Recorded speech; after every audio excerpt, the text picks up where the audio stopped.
fun people? Welcome to our Chat It Up Live. You know, we always do Chat It Up Saturday, but we have a very special guest today. So I'm so excited to welcome you to our Chat It Up Live. Today, we're going to have a wonderful look, I want to say co-host, but guest, Kelsey, as she teaches us how to gain confidence teaching. I just did a poll right here on YouTube, and so many of you guys voted that you are so ready that the school year is over because this year has been rough. So I'm so excited to have her on today as she shows us exactly how to gain our confidence so that we can literally teach with ease as we enter into the next school year. And those that are teaching summer school, grab all the tips that you can so that you can implement them this summer. I'm so excited to introduce the CEO and founder of A Wife Teacher Mommy, Kelsey. Let me not just pump her up, let me let her tell you a little bit about herself. So, hello, Oh, I'm so excited to welcome. be here. Thank you so much for having me. Of course. So excited to have you on here. I know I've been following you for years, so this is Oh, definitely a dream come true. you are so sweet. Well, tell us just a little bit about yourself, your educational journey and background. I know you started off with subbing, so tell them a little bit about your background for those that don't know you and know your wonderful sub binder and everything else. Okay, well, I actually started with so I got my teaching degree. I taught in third grade, but then when I had my oldest, I wanted to stay home with him and have a little bit more flexibility. And I thought that was just temporary. I'm like, I'll just sub for a little bit and then I'll go back full time to the classroom. That was my initial plan. But I was subbing for a few years. And then as I was doing that, I realized that, I'd been on the teacher side. So I knew writing sub plans is like a big old deal, right?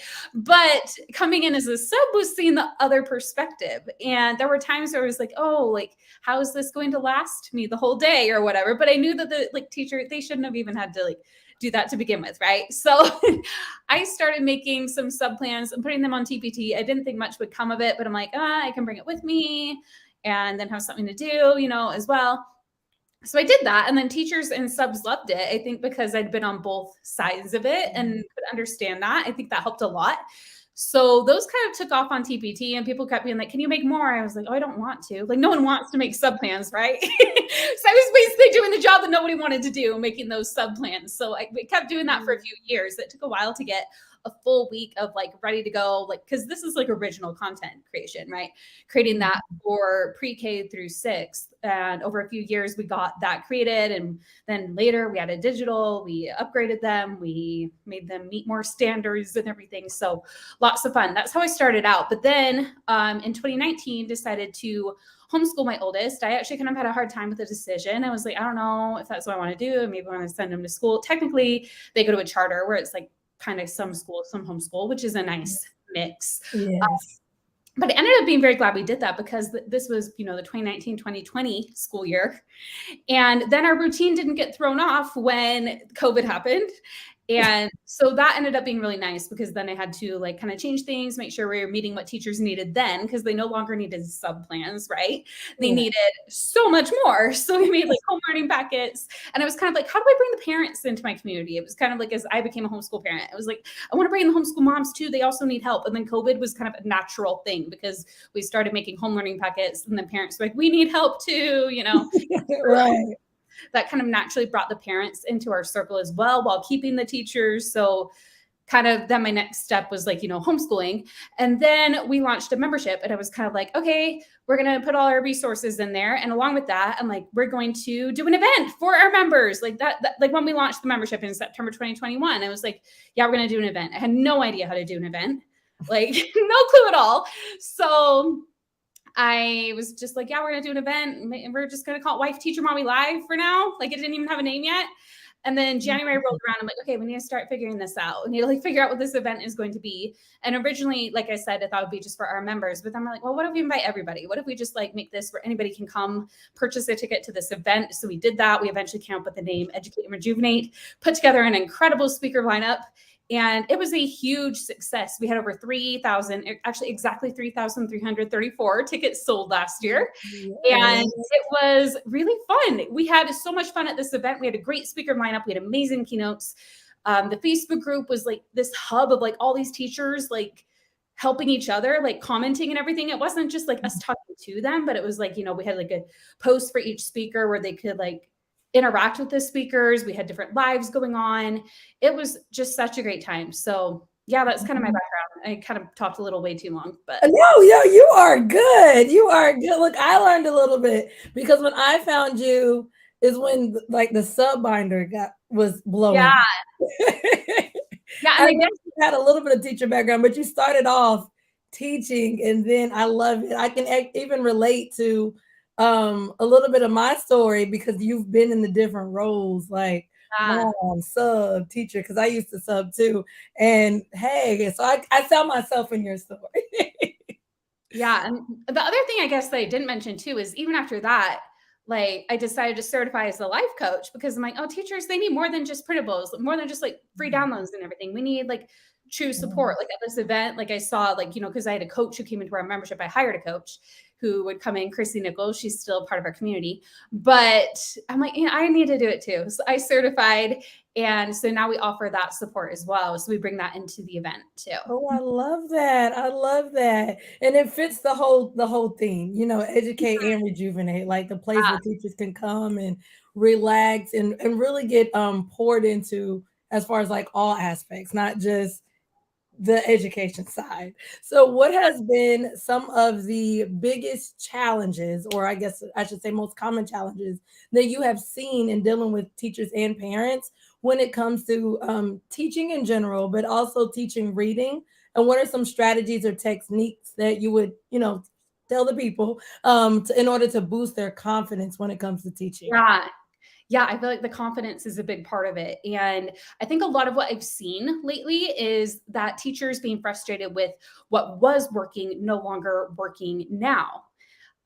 So like what was maybe working pre-pandemic, I think there have been a lot of changes since the pandemic. So it looks like we have a homeschool watcher. Love that. I love helping the homeschool mamas and the teachers. But yeah, that's kind of what I've seen is they're kind of frustrated with that.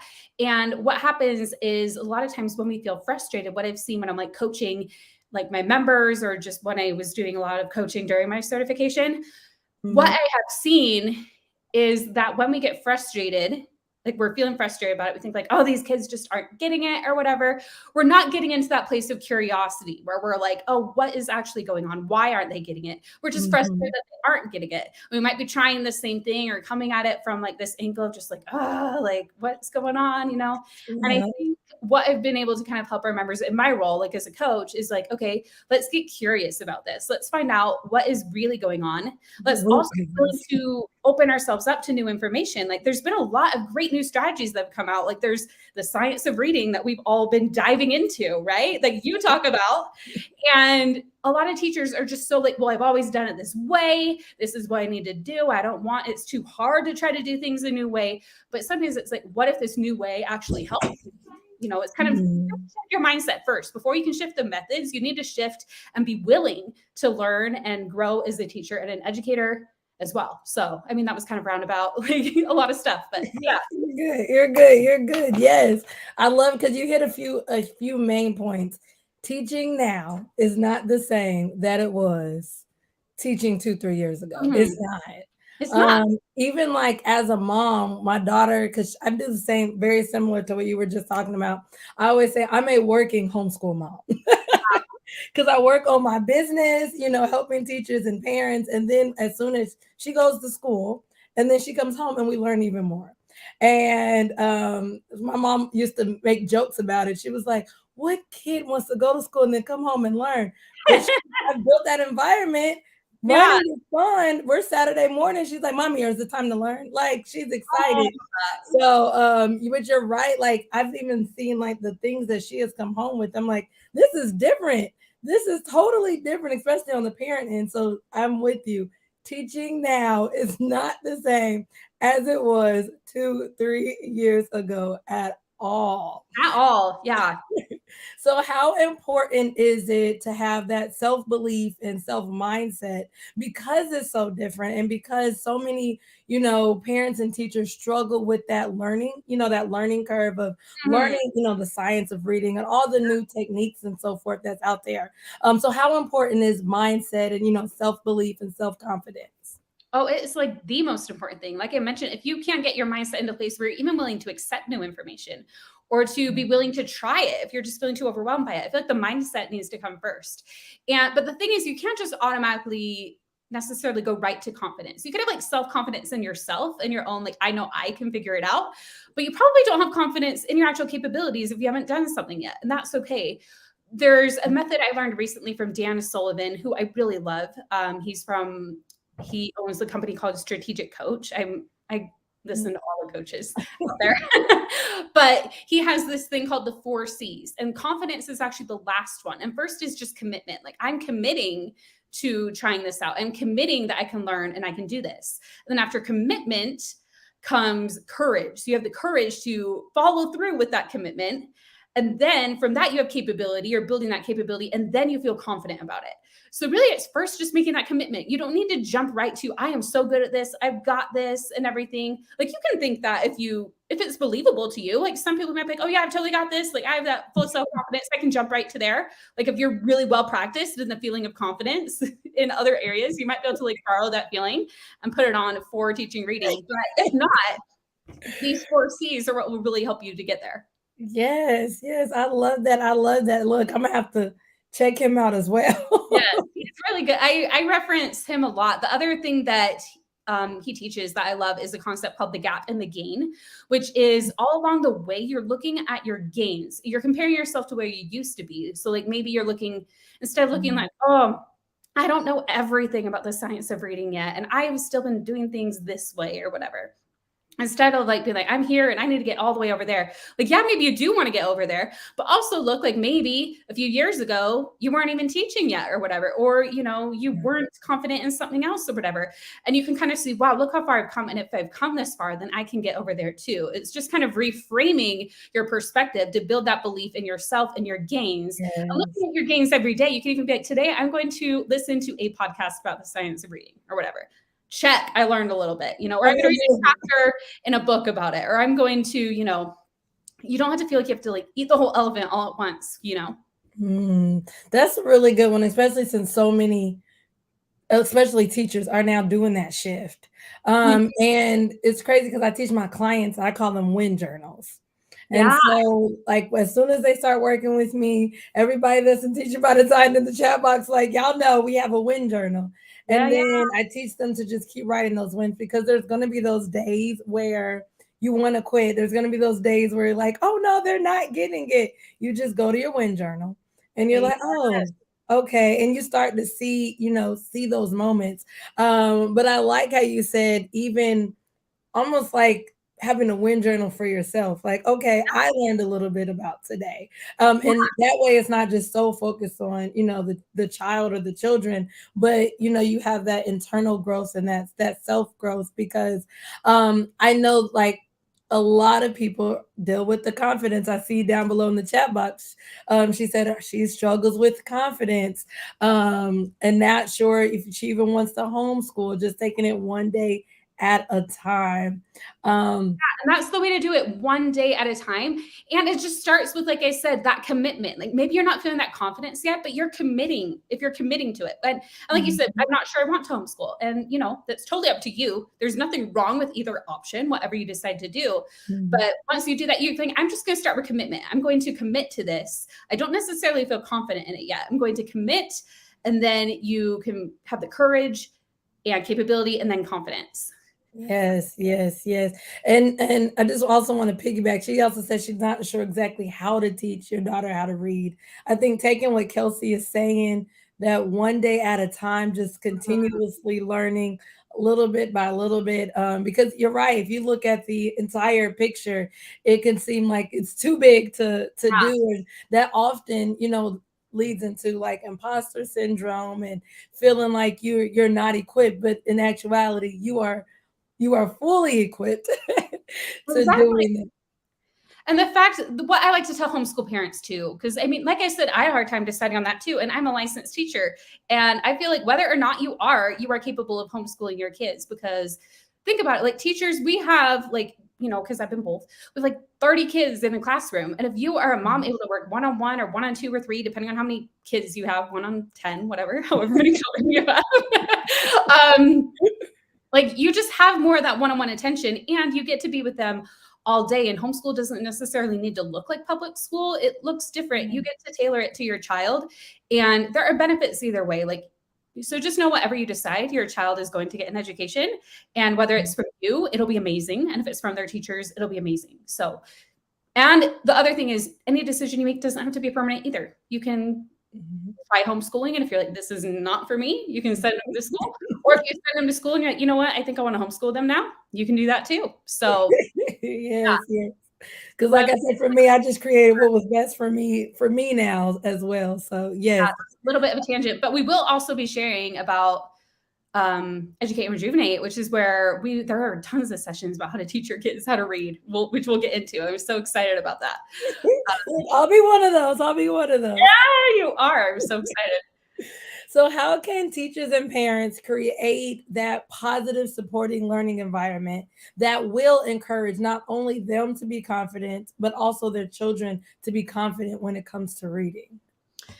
Yeah. So when they're teaching their kids to be confident, one thing I like to do is to help let kids have some like choices in their reading, because they feel like when they have that choice, they kind of feel more empowered to start, which again is that commitment to starting something and trying it out. And what I found helpful, like with my kids, so I'm homeschooling, and one of my kids is just like, I don't want to read chapter books. It doesn't have pictures, like, and it's just like, okay, well, how about we go and we find one together? We're going to look through all the books and we're going to find one that looks good to you, that you're going to love, and just figuring out with the kids, like what's going to work for them. I don't know if that completely answered your question, but I feel like having choices in their reading helps a whole lot. And absolutely. Like, and that, like, to piggyback on that, like that also helps, like, not only like their problem solving skills, you know? Oh, absolutely. And the other thing is, of course, differentiation. So this is kind of talking to like the public school teachers who might be listening, but when you are differentiating your instruction and you didn't need to meet all these kids, it's just kind of nice to keep that in mind. Like, okay, this is where this kid is at. And this is actually for at home too, because like I try to like do things together with like my first and my third grader. So whether you're homeschooling or you're teaching, you might have kids at different levels that you're teaching, and just keeping that in mind and finding texts that are appropriate for those kids is very helpful. Because then if you find something that they're confident in, like, oh, this is at their level, they can read it, that's going to be better than like trying to give them something that maybe isn't right for them at that time. And if they might not feel as much confidence if they're frustrated because they're just thinking like, oh, I can't read this, So it helps to make sure they have the right materials. Yes. I know you said you've had, a classroom full of 30. So with all of those children, I love how you said, give them books on, on their level that will help build confidence. You've also said allow them to have choices. Is there anything else that you do to kind of like amp up their individual needs when it comes to like having, because we do have a lot of, like you said, public schools teachers that have 25 to 28 children. Yeah, that is actually, so that's part of the reason why my sister and I, we took on this huge project and we created these reading passages that are like crazy leveled all the way pre-K through 6th grade. So that like people could pull like for their level and have them available for their students. So like all the kids be reading about the same thing, but it's like at their level. So they could still have like group discussions. We even tried to keep the questions as similar as possible, but yet they're reading at their level. So that was one thing that a lot of our like members and customers have found really helpful, is like, it doesn't have to be our passages, but just finding things that like are still like you could be together as a class, even when it's differentiated. Or at least like the other thing you could do is like divide into groups as well. Yeah, I love it. So when are your passages like the same passage? They're just on different levels? Okay. Oh. Yeah. So there's one like called Icy Animals, and it's like, about like animals, and this is like in the January ones or whatever. And there's like a kindergarten version all the way. Obviously, they're like a completely different passage by the time you get from kindergarten to 6th grade. But if you're using the ones that are closer together, like say you teach 3rd grade and you're using like the 2nd grade, the 3rd, and within each grade, there's 3 levels. So it's like, it's like crazy different. Like it was a long project, but you're like, I just remember all the work. Like, it was pretty crazy. But like that allows the children to be able to have those tough conversations and just be able to respond and talk beyond just the few people in their group. Like you can, like you say, you can have an entire class discussion on it, even though they were all reading different passages, and then that kind of takes the pressure away from, what level are you in, what group are you in, because they're all kind of reading the same passage. Well, then the focus now is directed to the actual text. So I love that. And look, that does help build the confidence, because nobody's wondering if you're on the kindergarten level. Because I know in my 5th grade classroom, the story I tell everybody, a lot of my children were literally on kindergarten, 1st grade level. So if I had something like that, that could definitely help their confidence. I tried to do groups as much as possible, separate, but that would allow us to have, class discussion. So I like. Another thing I find helpful too, and this is actually part of what we do with that. On every passage, we have a question that activates their background knowledge before. And I feel like that's a big thing too, because when you kind of activate that before they read, it's like they kind of have some context going into it. So it's not just like, here you go, you have no idea what you're going to read about, It's kind of, they're in the right frame of mind. Yes. So look, shifting gears just a little bit. I know we talked earlier about the big change in education. I mean, between going from balanced literacy to science of reading, which I know I have done a ton of videos on, but that does create a lot of different learning gaps, so to speak. And so with that, I feel like there's 2 things that I kind of want to piggyback off of. One is self-doubt, imposter syndrome becoming a thing. And for those that don't know what imposter syndrome is, that's just literally when you feel like for example, I can honestly admit, when I jumped out and I quit teaching and started my own business, I had, and I still struggle with imposter syndrome extremely because it's like, wait, I've never done this. And when you do something that you've never done before, sometimes it feels like you're not equipped. Even when you are equipped, it just feels like you're not equipped. And so when it comes to imposter syndrome, how big is the role of professional development when it comes to actually sustaining confidence as a reading teacher or a reading parent? Yes, I think this is such an important question. And I really think that a lot of times it's because there is so much out there for like us teaching our kids about growth mindset. Like, oh, you children, you can, improve your mindset and grow and everything. But there's not as much for the grown-ups. It's like they think we figured it out because we're grown up. And that's just frankly not true at all. Like we need it just as much, if not more, than children. Now that we are grown up, we get this like imposter syndrome. And I think a lot of that is like, what is imposter syndrome? Like when you kind of define that, it's like, when you have feelings and everything, but where does that come from? And what I like to teach like my clients and like my members, and what we'll talk about at Educate and Rejuvenate too, is what causes our feelings. It's not like the circumstance of, oh, for you, like I'm starting a business, I've never done that before. Is what you think about it. Because if you're thinking like, oh, I'm going to rock this, or, oh, this is going to be fun, or this is going to be interesting, you're going to feel something different than like imposter syndrome. You're going to feel like excited or curious or something else. So it's what we think about it is that's what's driving those feelings. And there's nothing wrong with that. Like our brain serves us like how many thoughts a day, like a zillion, right? I don't know the exact number. It's like 50,000 or something like that. Right. And a lot of those are completely like unconscious thinking. Like it's just what our brain offers us. And then we just believe it without even thinking about it. And we just go with it. And so a lot of times what happens is when you start feeling anxious or you start feeling imposter syndrome, you notice it. That's like the first step. Like, oh, I am feeling imposter syndrome right now. And then you can kind of step back and be like, why am I feeling this? What am I thinking about what's going on that is causing me to feel this way? And you can kind of dive in there a little bit. And I'm going to be teaching about this at Educate and Rejuvenate too. So, but it's kind of getting in there and figuring out like, why am I thinking and feeling this way?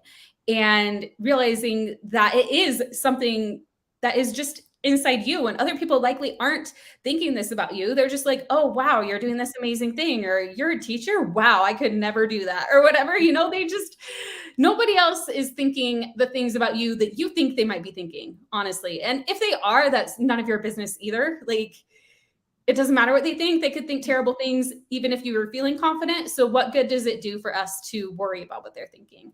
What matters most is what we're thinking about us. So I think our own mindset and figuring that out is really important. And I really think there aren't enough resources out there for this. It's like, I actually recently signed a book contract. Actually, I'm really excited about that with Teacher Goals Publishing, and I'm writing a book about mindset for teachers. And as I was looking into this, it's like mindset, and I'm looking into it, and most of them are like, oh, how to teach your kids growth mindset, not how do you have it. It's all about helping the kids. But I think it really starts with the grown-ups. Like, we need to have it. We need to know how to do it so we can model it and then help the kids do it. But it starts with us. I love that, girl. Let us know when you get that. Like, so you said, I'll see the congrats on the book contract down below in the chat box. I'm like, yes, like I've never even, like, as one, because I don't know how much you know of my story, but I've been an administrator for over 5 years, and we teach growth mindset to teachers. To students. When I tell you, we have never thought about it on the teacher level, like ever. Nobody does. It's hardly out there. Like, there are a couple books, like a few that touch on this, but like growth mindset for kids all over the place. And they do need it. And it's so important, but so do the grown-ups. So right. Grown-ups are helping the kids. Because it's almost like a domino effect. Yeah. Like, if the teacher, or the adult or the mom or, whomever, because I know we have so many different backgrounds on here. As soon as you gain that growth mindset, it will automatically transfer into the child, because they'll see, you, and then they'll like literally replicate you. And I love that, girl. I love that. I love that. Is that facts? We need it. So yes, I love that. It's a perfect way to get over imposter syndrome. And so in that, like, I know at Educate and Rejuvenate, there's going to be plenty of professional development to help get over that and really combat that. Can you share any personal experiences or success stories from your own career, either as a teacher or a sub or a mom, that highlight the transformative power of confident teaching when it comes to reading? Yeah. So I had a student when I was teaching third grade who really just had a hard time wanting to read. So the thing that was a big win was when I was like, okay, what can we do? I kind of got curious instead of frustrated, right? That's the big thing I talk about. I'm like, okay, what can I do that will make him feel like, obviously we can't make them feel anything, but what can we do to encourage him to just feel a little more excited about it? So what I did is I, just got to know him on a bit more personal level. I was like, what are you interested in and everything? And so then we were able to, when we were doing our animals and habitats unit, because I was teaching third grade, which is a thing here in Utah, when you teach third grade, animals and habitats. And I found out he really loved, I can't even remember now what animal it was, but there was one he really loved. And I made sure, I'm like, okay, he's getting assigned that habitat so he can research that animal. And he was thrilled. So every day he would be like, when do we get to do our animal journals? When do we get to read more about? I can't even remember what animal it was at this point. All I remember is it was like he was suddenly excited because we found what he was interested in. And that's why I'm so like figuring out their interests. Like, even if you are in a classroom with a bunch of students, like if you have ones who are struggling particularly, like that was a big class, but I was able to identify what that student needed and figure out how to help him. So that was a big light bulb moment. That was awesome for me, for sure. Yes. And I like how you literally took his interest and made a whole assignment from it. Yeah. It just luckily kind of tied in because animals was part of the curriculum, but I'm like, okay, how can we like work that in, I love it. I had a similar child, but his interest, girl, was comedy. Oh, yeah. Comedy. And so the only way I could work it in was if you allow me, because he didn't know how to read at all. He had been held back twice, and I'm teaching fifth grade at this point. And so he was like 12, 13, but reading on the kindergarten reading level. Oh goodness. and loved to, I mean, girl, he stole his teacher's car like the year prior to coming to me. I mean, like had a troublesome background. And then I was like, look, I'm not listening to anything that the other teachers are saying because he would tell me all the stories. Yeah. Well, of course, I already knew. And then I was like, look, I will be the one to teach you how to read. And in that I started doing like teach and learns, like lunch Mhm. and learns, where Yeah. nobody was in the classroom. And so that allowed me to at least figure out what he liked. And his was comedy. So the only way I could like piggyback off of that was during dismissal, he would get to tell the class a joke every day. Yeah. See, look at you. This is amazing. And so, yeah, so like anytime he had a good day, he would be like, I get my joke, right? Yes, yes. I would love to know what he's doing now because I know he is on somebody's stage. He was really funny, super funny too, super funny. But so I like that, like to make it, I think with any parent and teacher out there, especially when you're dealing with children that are struggling readers, Mhm. and they often do lack confidence. Yeah. And when you're dealing with them, you have to almost piggyback on something that they like. You have to really get their buy-in. And the quickest way to do that is finding out something that they like. So in, That personal connection. Yeah. So right. like you're like someone who they actually want to work with, you know. Yes, yes, yes, yes. That relationship that almost goes back to classroom community, building that relationship. Yeah. So with building relationships, reading, combating confidence. Are there any specific resources or tools that you recommend for teachers and parents in order to enhance their confidence when it comes to teaching reading? I would say educate and rejuvenate.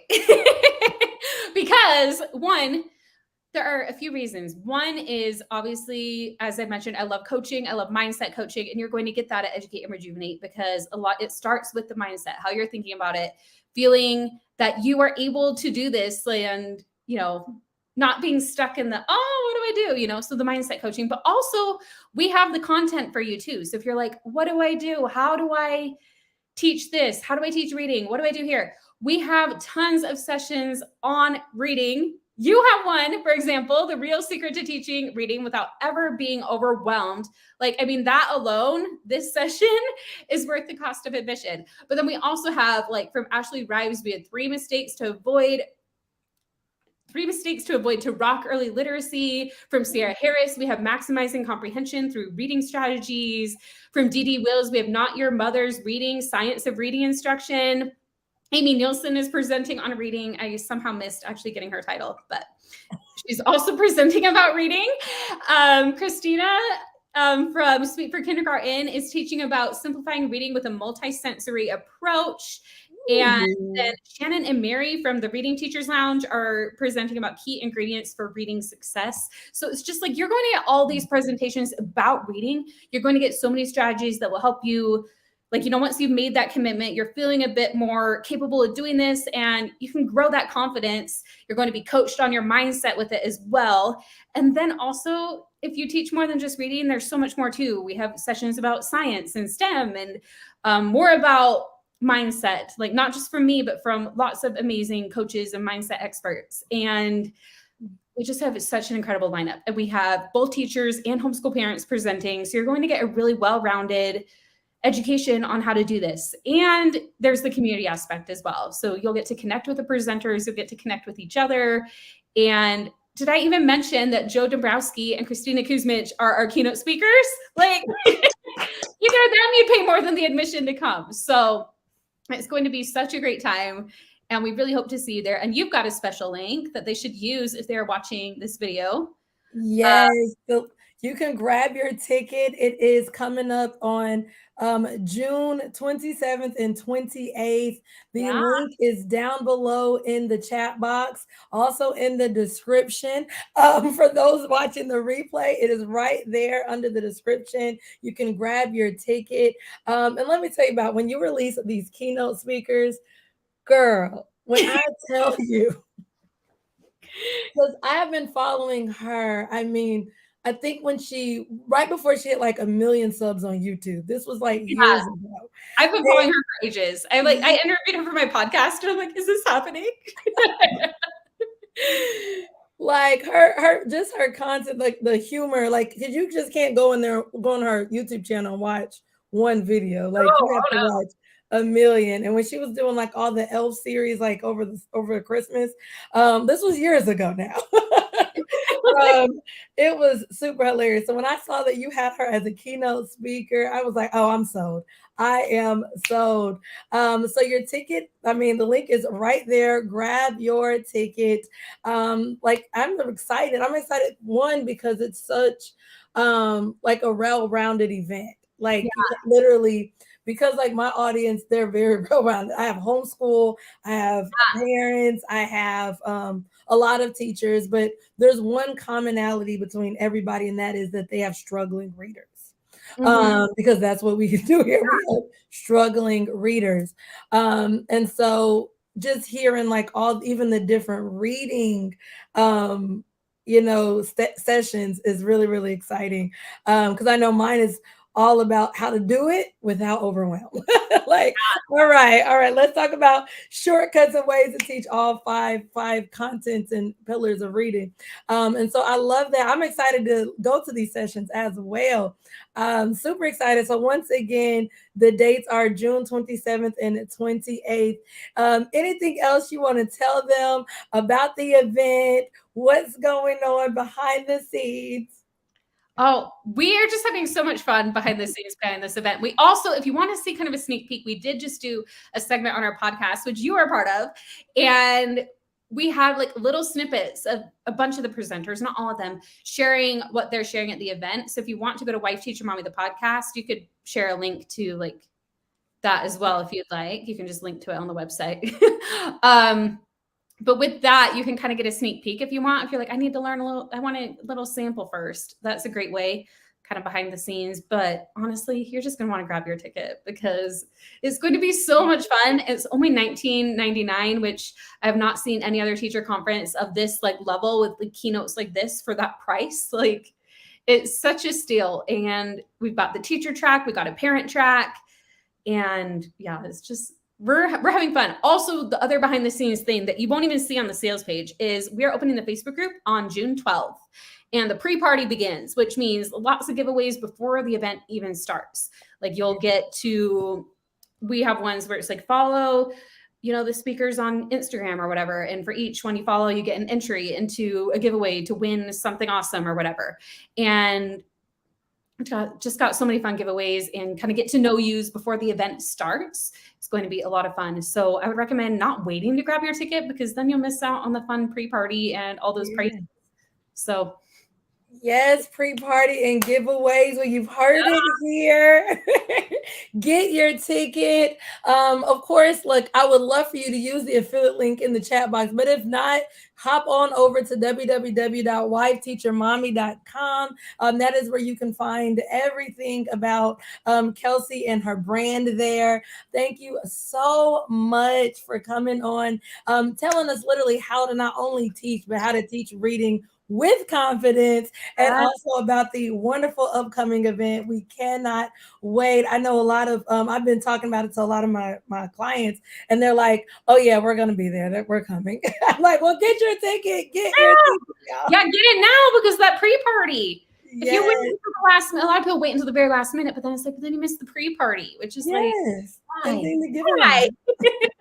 mean, it's still worth it, but like pre-party, it's like tailgate before like the game or the Taylor Swift concert or whatever it is your thing, That's where all the fun stuff happens. Right? Where can they follow you on Instagram and any social media if they want to continue to get more from you? Yeah, it's just Wife Teacher Mommy everywhere. So Wife Teacher Mommy, the podcast, Wife Teacher Mommy on Instagram, on TikTok, on all the things. So all right. Well, thanks again. So glad to have you. Thank you so much.